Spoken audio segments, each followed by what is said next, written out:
Well, good evening, everybody. Welcome to. Well, good evening, everybody. Welcome to the Denver Bronco Roundup. I don't know what just happened with Keith. My name is Trevor Salzman. Keith should be back. Albert Mahadachi, you're with me. How's it going, sir? It's going very well. It's the last day of the year. It's the final show of the Denver Broncos for this year.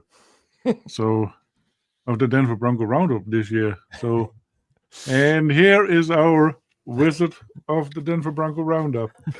How about that, man? Get like 5 words in and it kicks me right out. We'll try this again. Welcome aboard, everybody. The Denver Bronco Roundup podcast brought to you by Rocky Mountain Sports Network and, of course, sponsored by the amazing Morgan Trinkets. My name is Keith Brugman, and you've already been talking to a couple of my friends, it sounds like, man.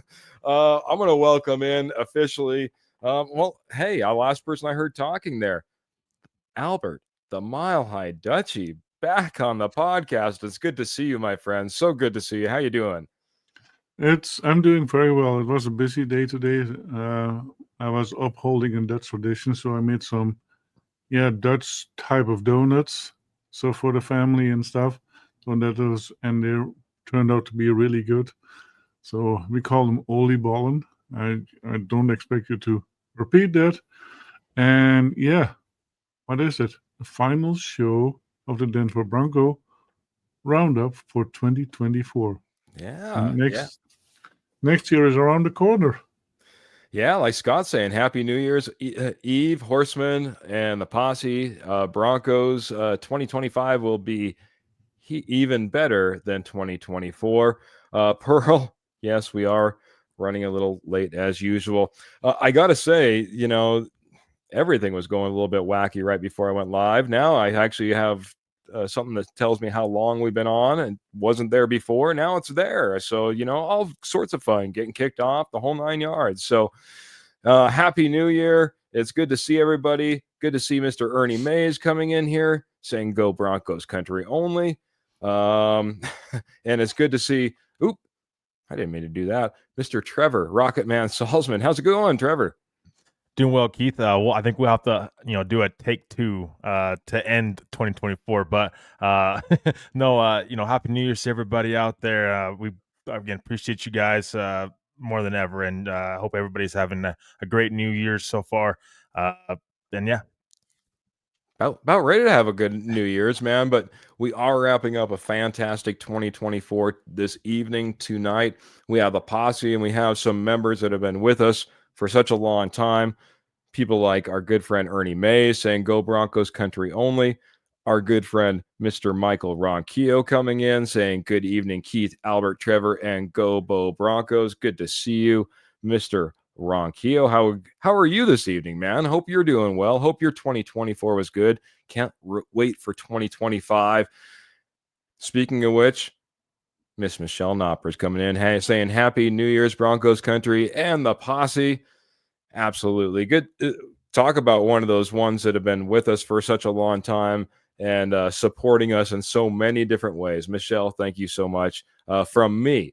And I'm sure that you get that from a couple others on the screen as well. One in particular. Mr. Roy Osborne saying, hey there, Horseman. Nice to see you, especially the bad news I had today after cutting off a part of my thumb. Roy, goodness gracious, what are we doing? Roy, I'm sorry to hear that, man. I hope all is well. And believe it or not, I have experience with my father doing that. So if you have any questions, I guess let me know. But not to. I laugh when I get nervous and getting put weird situations. I don't immediately laughing. That is bad news, bud. Hope all is well. Let us know if there's anything we can do to help. Mr. Rodney Garcia coming in as well, saying Happy New Year's, everybody. Anybody else? 5 hours and 17 minutes to that Happy New Year's. Yeah, prayers to you, Roy. And oh no, Roy, please take care. Lots of love coming in through the posse. Gentlemen, I put it on there, man. It's a learn and move on. Broncos versus Bengals. Albert, me and Trevor, we got to talk. We had a little bit of back and forth, after we went post game. Remember, we go live every Tuesday, every Friday, 7:30-ish p.m. Mountain Standard Time, and go live after the games as well. I want to start off with I think a big topic, and it's a topic that you wanted to talk about as well. I want to get your thoughts on Mr. Riley Moss and his performance, and maybe his health as well, because that played big into this game, and the performance that the Cincinnati Bengals were able to put up. Yeah, I thought that Riley did pretty well after being 4-week absent, and maybe the injury is still lingering. But yeah, he had to catch up with the speed of the game again. But was he bad? No, not in my opinion. I think he was pretty decent. He was much better than Levi Wallace or the other two. So yeah, no, I was happy to see him back on the field, and he was not that bad. Those Bengals, those two wide receivers, are top notch, and he is a little bit smaller for those two. So yeah, they have a little bit height advantage over him. Yeah, all in all, I was happy to see him on the field, and in my opinion, he did pretty good. I wasn't expecting that opinion, because quite honestly, I went back, I watched the all 22. In fact, that's one of the reasons maybe I was running a little bit late, and Albert's like going, "Where's Keith? I'm ready to go. I just need Keith here. We'll be on time." I'm trying to get caught up on all of this. And, Riley Moss, as I'll put up a couple of them. M's coming in over on YouTube. Don't know who M is, but thanks for coming in. M, brand new commenter as far as I'm seeing. Joe Burrow is the best passer in the league. You can't blame Riley. Rodney Garcia says, poor Riley, he wasn't 100% at all, and I thought that hurdle by Gesicki caused him a mild concussion, maybe on top of everything else that was going on. Honestly, it was a rough game for Riley Moss from what I saw out there, and I think that's why you saw a little bit of Damari Mathis at times and others come out and try to spell. Trevor, I want to get your thoughts on it. I just felt he was maybe not 100%, but boy, we needed something after what we had saw the last couple of weeks. Yeah, it wasn't just Riley Moss, though, that struggled, to be honest with you. It was the secondary in the total. Jaquan McMillan as well struggled in this game. I thought P.J. Locke struggled a little bit in this game. Sternad, Barton didn't have their best game as far as pass coverage-wise, but Riley Moss was targeted 14 times, 12 completions against him. That's 86% completion percentage against him with a passer rating of 141. It wasn't a good game from Riley Moss' standpoint. I'll say this, but I don't think he was set up for success. And I say that because he was had the matchup versus T. Higgins. T. Higgins is 6'4", 220. Riley Moss is 6 foot, 194. The size matchup never matched up, in my opinion. And I know that PS2, we've talked about this before, but PS2 matching up against Jamar Chase, I tend to disagree a little bit now. Looking back at the film, I think PS2 against T. Higgins should have been the matchup, and it would have been a better matchup for Riley Moss size-wise. If against Jamar Chase is only 6 foot. So, and keep in mind, the fumble that the Bengals had in this game was when Pat Surtain was guarding on T. Higgins, and he forced that fumble. And so that's why I say I wonder if Vance Joseph would have went to that matchup earlier, maybe we would have seen a different outcome and maybe contained T. Higgins a little bit more. That's something that I wonder about, and I going back and watching it because Damari Mathis, McMillan, Riley Moss, it doesn't matter who else they put out there. T. Higgins was beating them every single time, So it's like I just think that it's those adjustments that have to be made sooner. That you can live with Jamar Chase. Of course, you don't want him to go off, but you can live with him. He's going to get his numbers. You just can't let T. Higgins go off as well. Well, and I guess to that point, make the change, because what have you got to lose if all of a sudden Jamar Chase starts going off? You still have that issue, and you've just switched it to a different receiver, but you make that change, and all of a sudden you start seeing some productivity. Well, then, hey, maybe you fix something here, right? So, the one other thing that I'll put up here, M comes in here, he said he played great coverage. The Burrow's ball placement is elite. Now, one thing that I did notice, quick 1-2 pass, 1-2 pass, 1-2 pass. It was a rhythm. It was very decisive on like 90% of Joe Burrow's throws. And when you start talking about that matchup that we just got done talking about, T. Higgins, Riley Moss, big frame guy versus small frame guy. Well, we talk about Cortland Sutton and what he's able to do to a lot of other cornerbacks, right? He's able to go out there and just body block them out, get in front of the ball, big arms, long arms, can't stretch that far. I'm going to be able to get that ball. It's everything that we see from a Cortland Sutton kind of played out versus a Riley Moss. It just didn't play out for us. And like you said, maybe a switch would have done a little bit better. But again, I saw Riley Moss being just a half a step slow and maybe not having the speed that we're used to seeing Riley Moss in order to close. I'll switch it back to something that Trevor just said. Over to you, Dutchie. The linebackers in this game, honestly, whether you're talking outside linebackers or inside linebackers in this game, not necessarily the best game for them either. What were your thoughts as you went back, you watched the game? Sternad, Barton, Cooper, Benito. For me, it was a game that was a struggle for the defense across the board. It all had to do with Joe Burrow. Like you said, it was 1-2 gone, 1-2 gone, and there was not much. The moment he held on for more than 4 seconds, he got laid down. He got so much pressure, and things went haywire. Yeah, so Joe Burrow Saturday was just in a different league, and you could see that. But we have one big highlight of that. We have a quarterback who could keep up. To a point, yeah. To a point. I wouldn't say he was going strike for strike, but we obviously, on the scoreboard, we were able to match, right? Yeah, Bo Nix did not have to.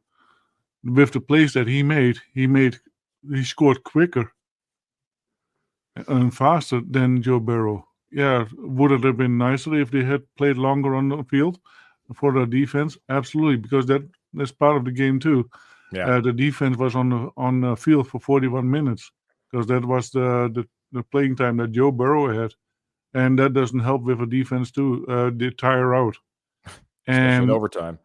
But yeah, if you have an offense that is striking fast, because that's what they did with the longest pass of the NFL for the year. Air yards, yep. And then they say that Bo Nix is a dink and dunk quarterback.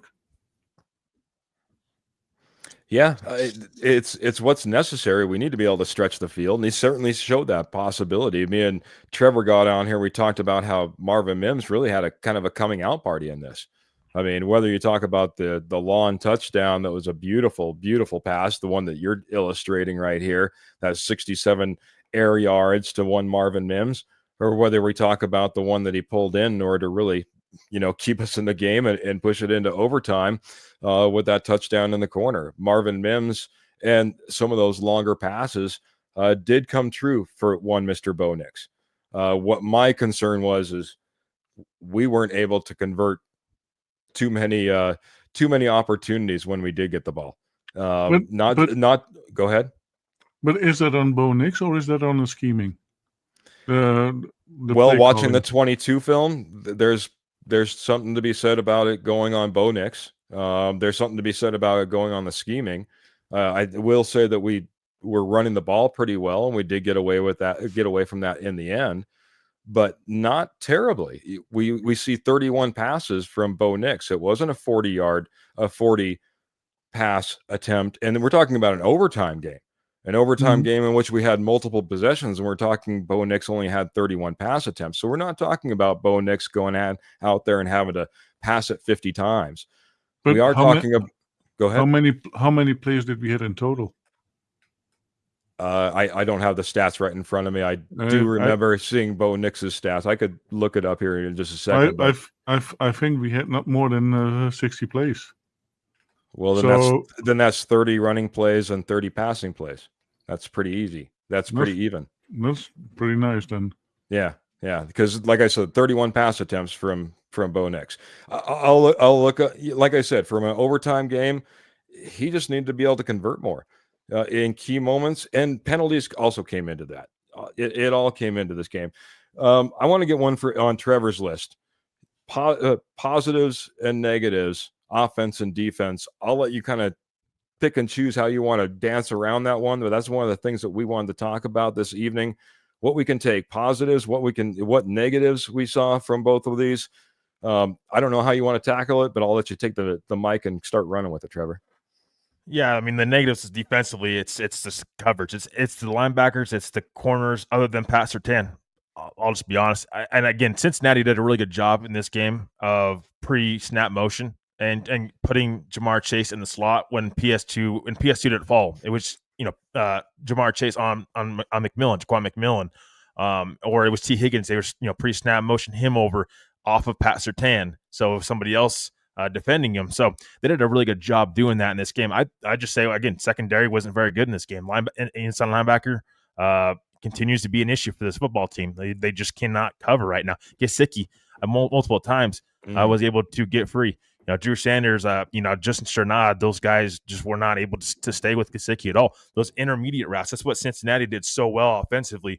Going back and watching the game, those intermediate routes over the middle, they did a great job doing that, and Gesicki was a part of that passing game as well. So, that would be one of those kind of downfalls, weakness that this defense has had to deal with. Honestly, not just this week, but in I guess the Chargers as well.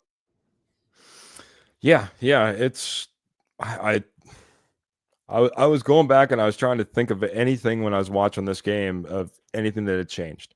Anything that had changed over the last couple of weeks or gotten better or gotten worse. I didn't see much that had gotten. I would say McLaughlin's running was doing quite well. 10 for like 60 plus yards. He averaged, like, if I remember right, 6.1 yards per carry. 10 carries in that game. So, the one question I would have is that the direction we need to turn? It seems like that's the question of the week. We're always searching for that running back that we can turn to week after week, but McLaughlin showed well. McLaughlin, I would say, positive wise, is something that we could turn to on the offensive side of the things. Well, on the offensive line too, Bo Nix had a clean pocket for most of the game, and also run blocking.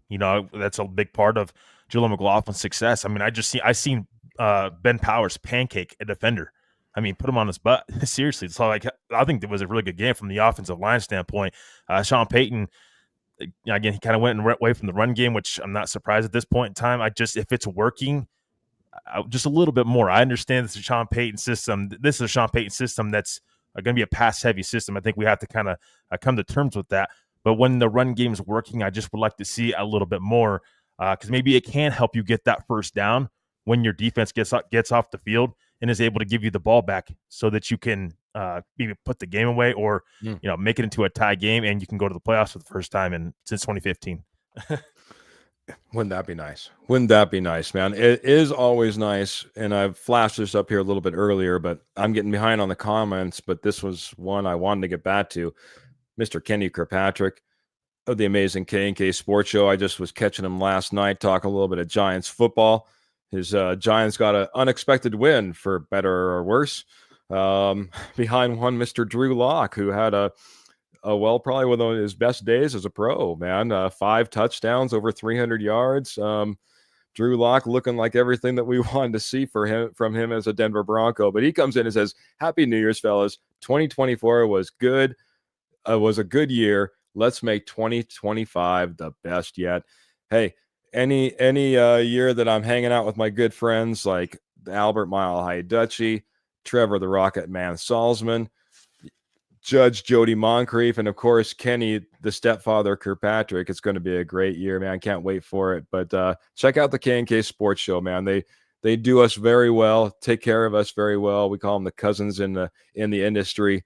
And they just do amazing shows, amazing podcasts, and you need to check them out if you haven't already. So welcome, Kenny. Good to see you, buddy. Albert, I don't know how much knowledge you have, but I was hoping that we could maybe get to some knowledge. Now, before we get to Albert's knowledge, I do just want to remind everybody, tonight is the night. Tonight's the night we're giving away the signed Pat Surtain autographed jersey. We're giving away the Elway figurine. We're giving away the 2023 training camp memorabilia signed piece. We have Alex Forsyth, DJ Jones. DJ Jones looked pretty good in this game, by the way. That being said, we're giving that all away at the end of the show. So hang on tight. Got all the names already entered in. So I even took a couple extra on Sunday. I even said I wasn't going to do that. So it's all closed off. I can't add any additional names. They're all cut up in equal little sizes so that there's no cheating. And I can't just add that in. So we're all set to go. But please stay to see who walks away with all the prizes at the very end. Albert, I'm hoping you're all set up for some knowledge for us, man. If so, I'm ready to roll as well with some.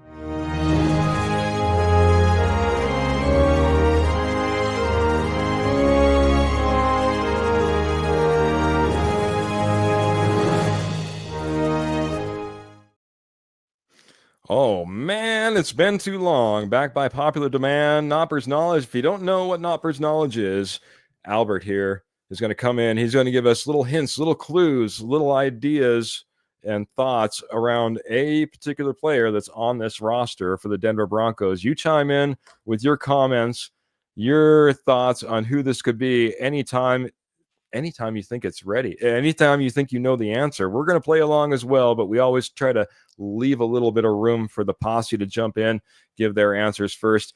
Albert, without further ado, kick it away. Okay, this player was born on February 5th. He is 6'5" and 253 pounds. What year? I'm not going to say that. Okay, keep going then. Because we have a very young team, and certain information could give it away. Oh, you might. So that's why I'm not. That's why I'm not giving the years. Okay, keep going, brother. A little bit more. He grew up in Williamsburg, Michigan, and attended Elk Rapids High School, where he played basketball, football, and was all-county selection in both sports. Well, he also set every major school passing record and was named the Lake Michigan Conference Player of the Year as a senior. I know you're leading me down a path because it's not a quarterback. So I'm gonna reserve unless anybody has any guesses. Okay. No guesses yet? Okay. No. I will come up with some more information. This person redshirted his true freshman season at a university in Ohio and was named second team All-Pioneer Football League in his sophomore season. As a junior, he led the team with 604 yards and 9 touchdowns, and was again named second team All PFL. Scott is coming in with Vele. Nope. Any guesses, Trevor? Yeah, I don't. I'm trying to think. I don't know. Okay. Yeah, I need some more knowledge, Dutchie. Okay. So this person was drafted in the third round with the 105th overall pick of the 2020 NFL draft. He was the first football player to be drafted since Bill Westbeld in 1977 from this college.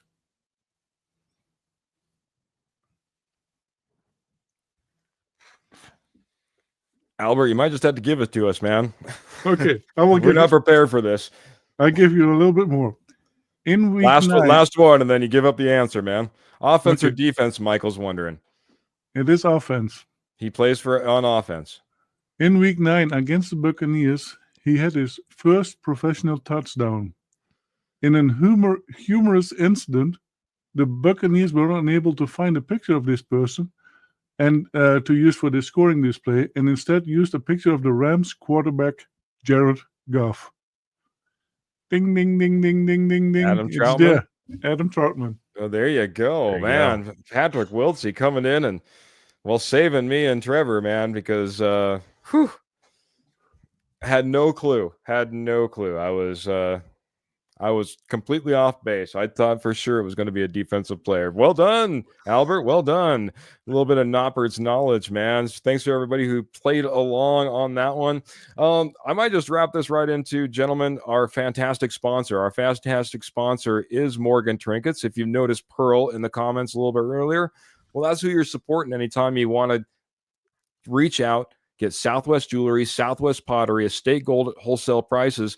Pearl's been out there doing it for over 34 years. Once a nationwide company, right now they're just in your backyard, northern Colorado, southern Wyoming. She's been touring all over doing, shows left and right. I thought it was just a summertime thing, but she rocked it all the way through fall into winter. But you're saying, well, what if I can't make it to one of these fantastic shows? That's okay, man. You head on over to Etsy. You type in Morgan Trinkets Co. That's Morgan Trinkets Co. I even think I have it down there in the ticker if you're wanting to follow along, and brings you right over to Morgan Trinkets page right there. You can interact with fantastic Pearl over there, see what she's offering on her page. Maybe she has some pieces in the back that she can pull out. I'm telling you what, it's fantastic. Take all major credit cards. Any purchase over $50 is shipped for free. Check out Morgan Trinkets over at Etsy. That's Morgan Trinkets Co. Morgan Trinkets Co. for all your Southwest Jewelry, Southwest Pottery, Estate Gold at wholesale prices. And hey, if you're looking for silver, I'm talking all sterling silver, has that as well. So check out Morgan Trinkets today. Gentlemen, we just got started, Trevor, into the positives, the negatives. I know there's a lot more to talk about there. So, hey, I want you to jump back over into that. Like I said, we just talked a little bit about the negatives on the defensive side, maybe touched a little bit on the running game, on the positives, but there's a lot more to be talking about beyond that, I believe. Yeah, big positive defensively. I mean, this Broncos defensive line was able to put a lot of pressure on Joe Burrow. 15 pressures in this game that this Broncos defensive line and front four was able to put on Joe Burrow, and 7 sacks in this game as well. So, big time. That's huge for this Broncos defensive line, able to get after Joe Burrow. We kind of talked about that earlier in previous episodes leading up to the game of the Bengals offensive line and how they weren't able to protect Joe Burrow throughout the whole game and do it at a high level per se. So Denver did a great job, I think, getting after Joe Burrow. Zach Allen was great, 3.5 sacks in this game. Continues to put together a fantastic season. So that's a big positive defensively for the Broncos. And I think it really gave them a chance in this game. Remember, they held the Bengals to 7 points in the first half. I know Jamar Chase dropped a touchdown pass. I get that. But they still, 2 times, the Cincinnati Bengals tried to go for it on 4th down, and they failed. So the Broncos defense, they did their job in the first half. Second half, they kind of let Cincinnati kind of get back in the game and not get back in the game, but really extend that lead out and make things a little bit more difficult. for the Broncos offense to catch up. But I think they gave this offense a chance in this game. Yeah. Another thing that I love, and you just talked about that defensive line and what they were able to do. Patrick Wiltsey, he doesn't have a comment here, but I do got to at least recognize dropping 100 stars right here. Michael Ronquillo coming in with just some thoughts as well, saying quarterback Bo Nix just overthrew wide receiver Troy Franklin in overtime against the Bengals. Just one of those opportunities that, that was tough. It was, the funny thing is I was rewatching that game. There was one pass where Bo Nix just overthrew Cortland Sutton in this little window, right? And they talked about it in the broadcast about, that too high safety window that you can throw into, behind the corner, and just missed him. It was almost the exact same play that T. Higgins went down the sideline and caught to put them at the 3-yard line or whatever before they punched it in for the final score. It's a matter of inches sometimes, and do got to remind myself it's a rookie quarterback. You want him to see him take those next steps next year and continue to get better and maybe be that guy that we see across the field from him this last Sunday. Mr. Phil McLaughlin coming in saying, good evening, Keith, Rocketman, and Dutchie. Can't stay having a New Year's Eve family party. Happy New Year's to you all. Sending some love. I'll check out what love you sent, but we appreciate all the love that you do send our way. By the way, Phil McLaughlin, we will, if you're still happen to be there, we'll be doing that giveaway today, and Phil, with the stars that he's given us throughout this contest, you have a good chance, my friend. You have a good chance. So, but it only takes one. That's why I'm out there buying Mega Million tickets when it's up to $1 trillion, because it only takes one. Kenny just remind us, Burrow 39 for 49, 412 yards. Sorry, I'm venting, but you go for a 2-point conversion, in my opinion. This is a great segue, Albert. There was a lot of different options, and there has been a lot of discussions behind this. We go in there, we score right at the end, enough that they end up kneeling on the ball in order to go into overtime. You have the opportunity to kick that extra point, go into overtime, or you have that opportunity to go to 2-point conversion right then and there, go for the win, walk away. Kenny's saying Burrow is on fire. Why put yourself in that position? Go for the 2 points, try to get the win right there, live with the consequences. What are your thoughts? My thoughts are that Sean Payton believes in his defense. That's all what it is. He believes in this defense, and that the defense would take care of his stuff. And guess what? They did. They did stop the Bengals. And so, yeah. Otherwise, you would throw everything in a 1-point difference, and now you could tie it up. And if you go into overtime, you play 10 minutes and nobody scores, you have a tie. And in a way, it worked, and one way, it didn't work. Yeah, he should have. When we had the ball in overtime, we should have run the ball more. The second one was a throw to the sideline. And that should have been a run. If that would have been a run, we might have extended the play and we might have run out the clock. Those are all hindsight thoughts. But yeah, Sean Payton believed in the defense, and that's why they went for the extra point and not for the 2-point conversion.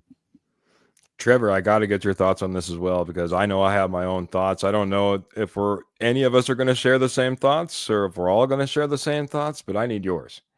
Yeah, I mean, I think Sean Payton made the right decision. I think this is a topic that's getting talked about a little bit too much, in my opinion. He's getting harped on a little too hard for this one, because literally the defense stopped them. They forced a 3-and-out to the Bengals offense.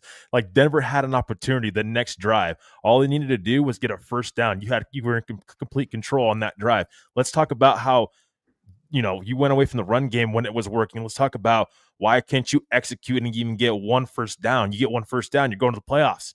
That's what I think that should be the bigger discussion. The going for two, and if Sean goes for two and they don't get it, then what? It's like, oh, well, he was, he overhyped himself, overhyped his offense. He should have just trusted his defense. It's always easy to harp on him in those decision makings. What about the offense?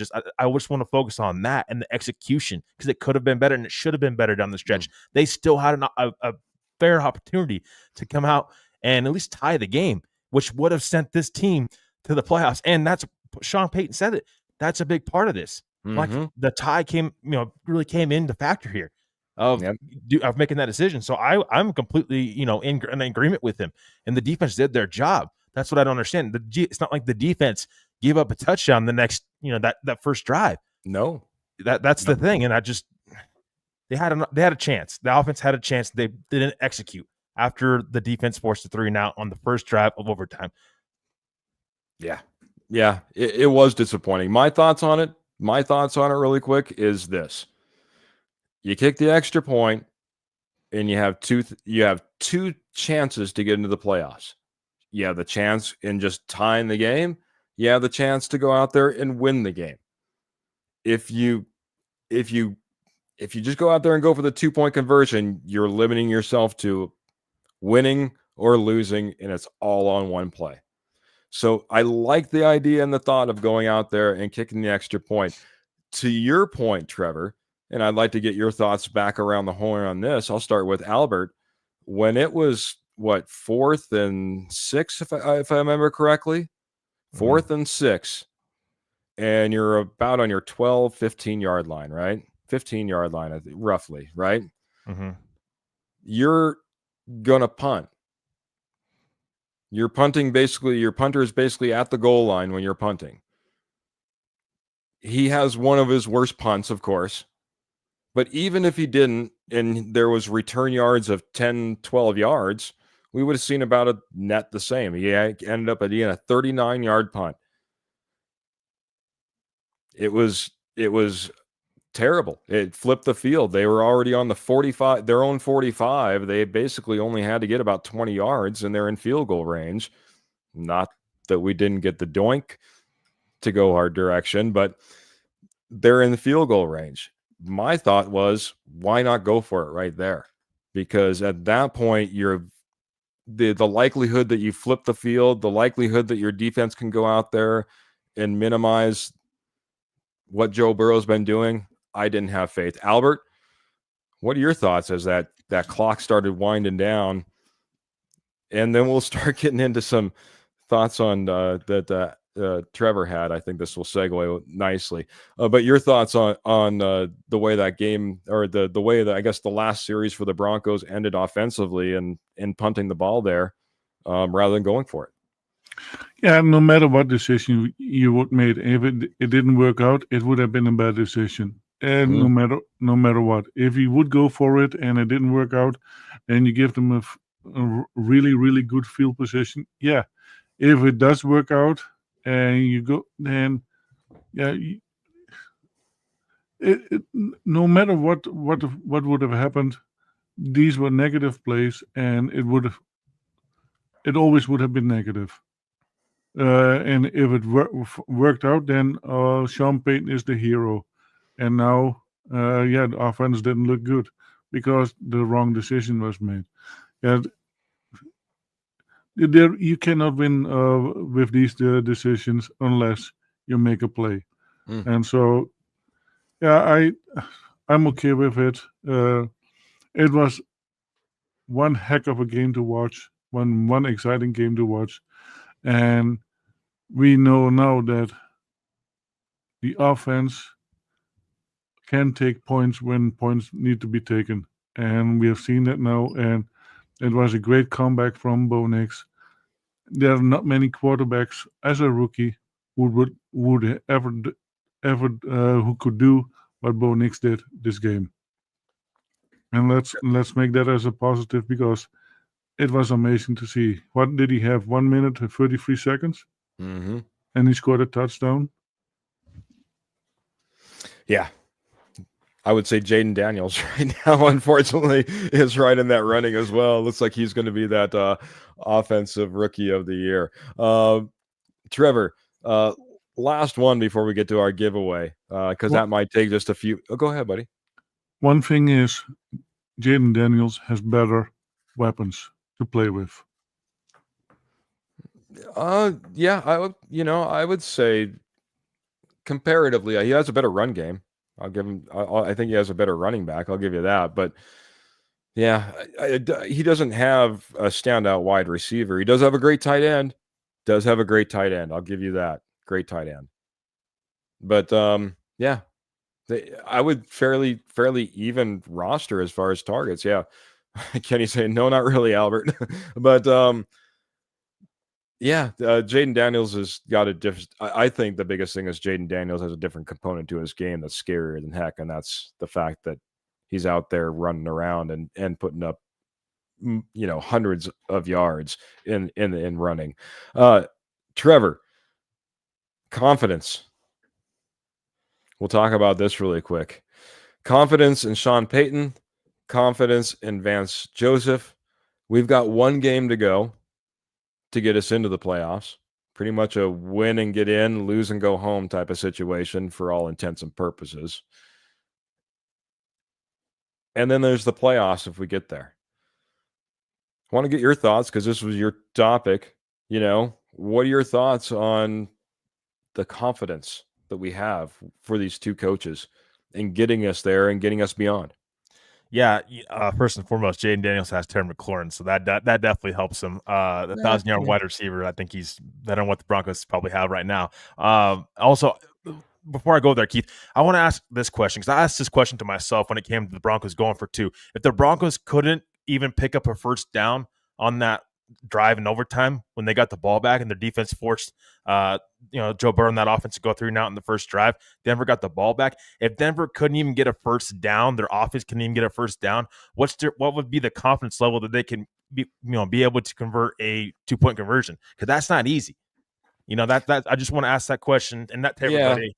That's one of my concerns, that is the offense has been too inconsistent. So I can see why Sean's like, maybe I'll do play for the tie a little bit. But really quick, I'll just put my real quick answer. I'll let the posse answer. I think we've done pretty well when we're in tight in the goal line and sometimes having to pass the ball. So I would have felt fairly confident if we would have rolled out there to maybe have Bo Nix scrambling out and have the ability to throw and or run the ball into the end zone. That's just me personally, but let the posse go on that. And then again, your thoughts as far as confidence. I'm sorry. Go right ahead. No, you're good. With Sean Payton, I mean, the game, I understand, the clock management and game management side of things, and there's errors too there with him. But man, I don't understand not trying to run the football. I understand you want to show off Bo Nix and you want to see him be able to throw the ball around the field, but why, when the run game's working, you have to have a run game in Buffalo. It's not gonna, help Bo in this offense continue to move the football when you're throwing the ball 40 times. I know he didn't throw 40 times against Cincinnati, but he's done it most part this year. Confidence level on Sean Payton. I mean, if we're going on a scale of 1 to 5, I think it's probably somewhere in the middle. And I say it in the middle because I think this is fair. The offense has been inconsistent. You have one really bad half in this first half against the Cincinnati Bengals, and it's been this way for most of the year, for most of the games this year. Not every game, but most of the games. You have a really bad first half in the first half against Cincinnati. Second half, they start turning around a little bit, and they start having success moving the football. Bo Nix is throwing a couple of deep balls. They're getting touchdowns. It's just that's what it's been this year. The offense has been inconsistent, a tale of two halves. And so that's why I say it's smack right in the middle with Sean Payton. It's a 3. That's my confidence level in Sean Payton right now. And I hopefully at some point in time, we can get to a point where the run game can be more effective to help Bo Nix and this offense out, because this offensive line, seriously, they did a good job at run blocking here in this game against Cincinnati. That's where I think you could have taken advantage of this defense, slowed the game down for Bo a little bit, and help this offense move the football. And that just for me was a missed opportunity. But that would be where my confidence level with Sean Payton. I like what I'm seeing at times with this offense. They just haven't been able to at some point, other games this season, they just haven't been able to put together a full game. But it's been a tale of two halves and just too inconsistent for right now. Dutchy, I'll go to you for Vance Joseph, man. What is your confidence level in Vance Joseph? This is a team that's lost a few games. We've lost it to some fairly high scores. We haven't been immune to that. Where's your confidence in one Vance Joseph to match up next week, whoever we're matching up against, starters or not? I mean, I know that we're matching up against the Kansas City Chiefs, and then beyond into the playoffs. Where's your confidence level in one Vance Joseph? I think he will turn it around. He will get it back together. Now Riley Moss is back in the game. He will get used to the game again. He will get back to where he was, and I think with that, and I think Drew Sanders should get a bigger shot. If Drew Sanders has a bigger shot, I think we are better situated. And in a game like this, now you can see why Singleton was really good. He was missed in this game. He would have been good. I think that with Salicki or whatever his name was, Gesicki. might have been a little bit less of a threat with Singleton in here because they couldn't take him down, and Singleton would have been able to. Because he is a hard tackler. Not only that, I think that I do like the length and the speed that Singleton has when he was out there and he's flying around. I think that is something that's a little bit missed with the, Sternad and Barton in comparison to what we saw from Alex Singleton. I do think you gain a half a step there that helps you out quite a bit, and whether it's dropping in coverage or covering that guy in man-to-man. So any final thoughts? I know that Trevor, I gave you offense and Dutchy, I gave you defense. Did you have anything? I'll let you do the quick thoughts on the offense and quick thoughts from Trevor on the defense as well. I'm very happy to see that our offense can score. We have missed that for so many years, and our offense, it might be a thing of two halves, but guess what? Years before we only had a quarter. We already have two halves now, and it only can get better and better. And yeah, so I'm very happy with what I'm seeing. I am a believer. Bo Nix is our franchise quarterback, and I think our offensive future is looking bright. Awesome, buddy. I like the bow leaf that you have in this offense and the bow leaf that you have in one Sean Payton. There is something to be said about yeah, go ahead, show it off, buddy. That's awesome, man. That's awesome. I got the t-shirt, Christmas t-shirt, correct, sir? Mm-hmm. Yes, sir. Yep. That being said, there is something to be said for Sean Payton and the production of offense that we have been able to get out there, out of a rookie quarterback, been able to put up some points. It's very easy. Believe me, there's many franchises that go out there, try to get that rookie quarterback and, struggling to get 17 points a game type of situation. So I think there's something, Albert, I think there's something to be said in what you're saying. It might not look pretty all the time. There's certainly work to be done, but the production that we're able to get out of our quarterback and the offense as a whole is not something to necessarily snub our nose at. Trevor, any final thoughts on the defense? Yeah, I mean, confidence level at Vance Joseph, 1 to 5, 5 being the most. I would say probably same, smack right in the middle. I think that you're seeing the defensive front really get pressure on the quarterbacks, and you've seen Zach Allen really turn into something pretty special for this football team. And when he's healthy, you've seen Nick Benito really kind of rise to the occasion, and really you're starting to see his potential now. And that was the hope when you were drafting him. So yeah, I mean it's smacked right in the middle. I'm not surprised we're seeing the inside linebackers kind of get attacked a little bit. This was a room that needed upgraded this past offseason, and it didn't help losing Josie Jewell. You talk about Alex Singleton. How about the loss of Josie Jewell, especially in pass coverage, has been pretty huge for this team. So I think that I'm confident that I think VJ can turn this thing around a little bit, and because you're not going to be facing. I mean, you're not facing Mahomes on Sunday. I shouldn't say this, but I think that you have time to adjust and make adjustments quickly. Strnad, I know he's been pretty solid up to this point this year. Up to this point, he's just now over the last, I say 2-3 games, he's just really struggled in coverage. And I want to make a point clear because Kenny said something earlier about the coverage. Other than PS2 in the defensive front, everybody else struggled in coverage. I'm not hyping those guys up by any means. Those guys just struggled all the way around. But that was Cincinnati's offense doing a lot of pre-snap motion that also led to that. Jaquan McMillan, Riley Moss struggled, but that isn't going to happen every single week. Joe Burrow's elite, so I think VJ can turn this thing around. And honestly, this Broncos team is going to need, if they're going to go anywhere, especially this year with the offense just kind of being inconsistent, I think that you are going to need your defense to step up to the plate and make plays and get turnovers and get after the opposing quarterback to give your offense a chance. Yeah.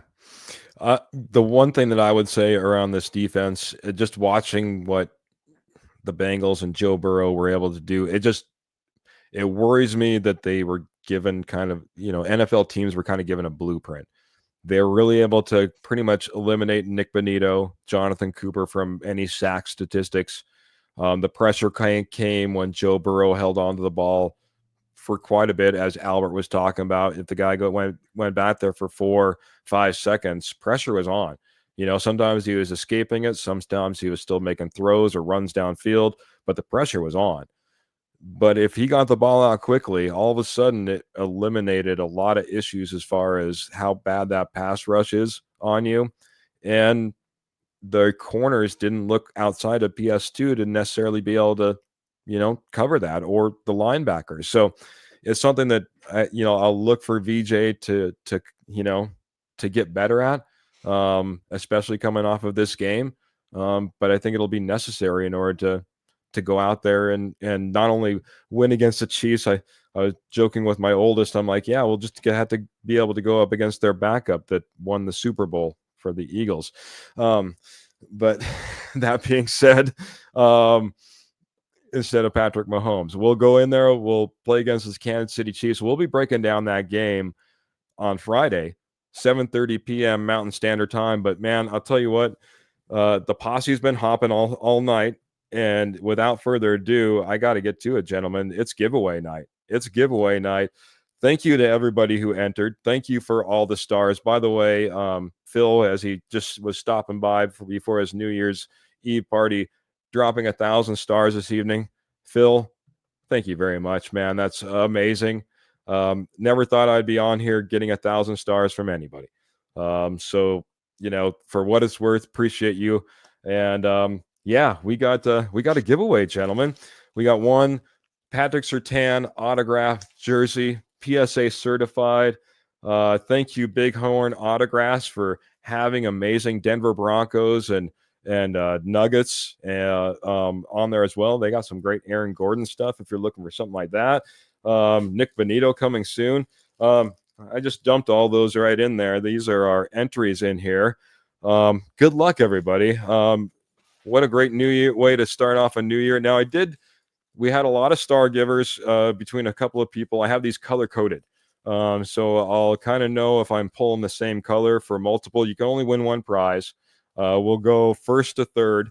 If for some reason, the way I've ranked this is the training camp autograph piece is the number 2. The number 2 piece. I do have a couple of the figurines.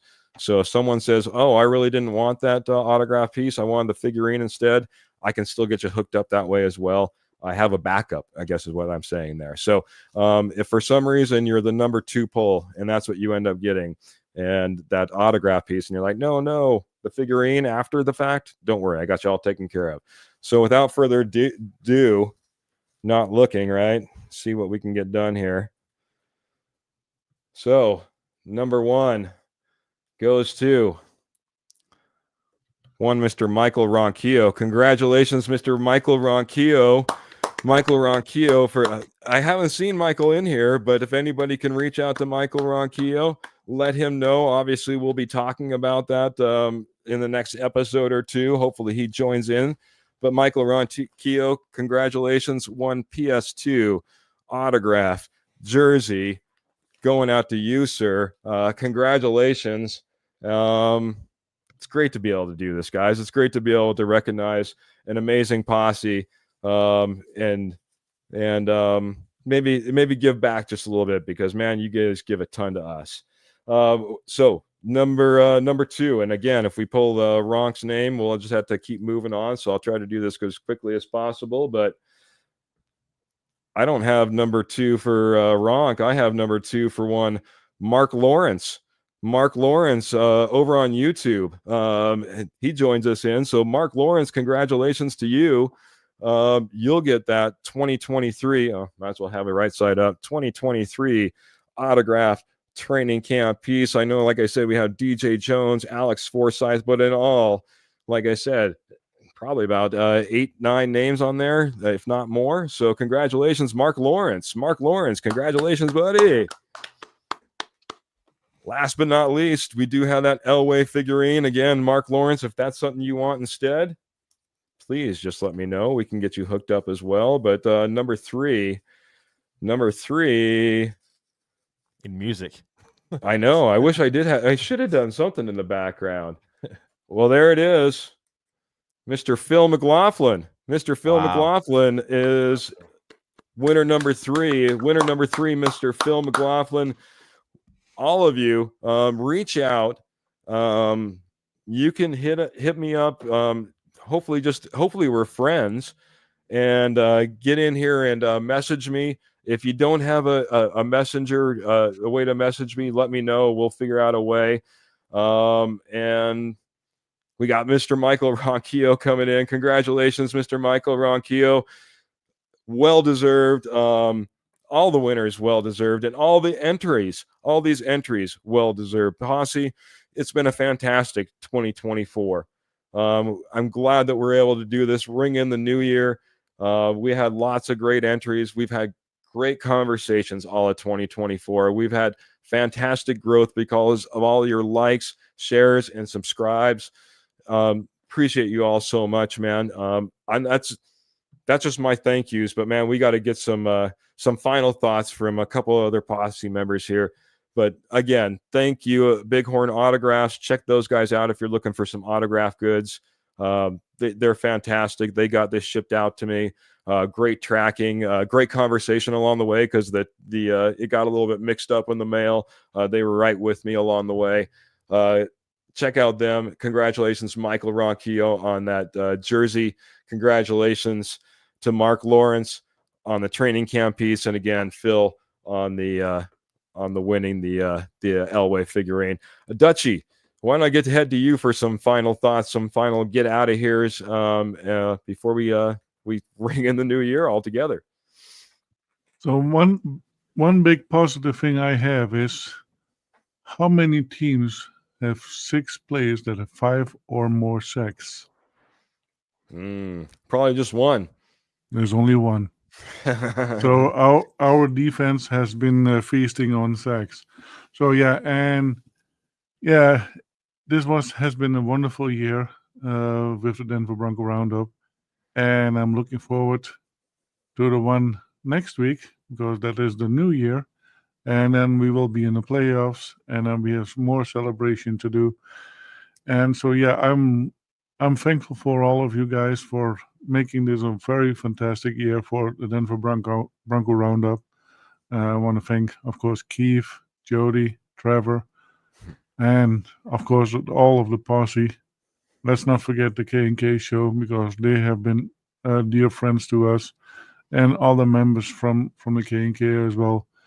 Yeah, I'm glad that I can do this, that I can be here on Tuesday evenings, and hopefully in the future, maybe I will be able to do more. But yeah, I really, really love being here and watching you guys and having conversations with you. Thank you all.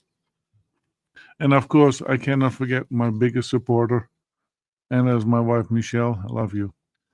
Thank you, Pearl, Bernie, Michelle, Roy, Rodney, Scott, Michael. Congratulations.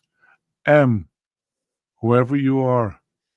Martin, Kenny, Patrick, Phil, congratulations as well. Douglas, Mark, congratulations. If this is the right Mark. Dan and Biggie Bronco. Yeah, it was wonderful to see you, and I'm looking forward to see you next year. Gelukkig nieuwjaar allemaal. Happy New Year to you, Albert. Thank you so much, and appreciate the love, the support, and always recognizing the posse, man, because you've been doing that for a long, long time. I think that goes a long way, and just connecting as much as we possibly can with each and every one of you. Come in here, watch us, comment with us, and Albert, I appreciate you a ton, buddy. Thank you for your 2024. Trevor, a few goodbyes. Yeah, I mean, first and foremost, I'll leave Broncos country with this going into the new year. Don't get too down on this team right now. I mean, the Chiefs, I don't care who they're playing, the starters or the backups. The Broncos, they know this is it. I mean, it's all or nothing. So I think that I think there's a chance. I think there's a real chance this team gets a win on Sunday. You're talking about this team going to the playoffs, and be excited about that, guys. Because, ladies and gentlemen, because here's the thing: this team hasn't been there since 2015. That's a long time, and you get to break that barrier finally and go forward, and expectations raise, and they get better from here. So I don't care how you get in, just get in. And so just be excited for it, guys. Honestly, they have a great shot at getting in. I really do think that. And these guys know it. These guys are young and hungry. Sean Payton has talked about it all year, young and hungry. This is a team that they've been through a lot of ups, through a lot of downs, and they continue to fight. And I think they'll continue to fight and get a victory on Sunday. But a huge shout out to everybody in the posse. Congratulations to all the winners tonight. Honestly, guys, you're just you guys are all amazing. Whether we agree, disagree, regardless, you guys are respectful. We're respectful right back to you guys, and we can't wait to continue to grow into 2025. So appreciate you all for sticking with us. I hope everybody has a great New Year's Eve, New Year's Day, and have a great rest of your week. And we'll see you back here on Friday. And as always, go Broncos. Love it, buddy. Love it, man. I was thinking about you, man, when you were talking about, about all the support that we get from the posse here and the love that we get from them. But man, it's just like it goes both ways, it goes both ways. And it's just amazing to connect with everybody, to see the faces in here, to recognize when when your good friends are here and you're hanging with the posse and you're talking some Broncos football and you're not agreeing and you're agreeing.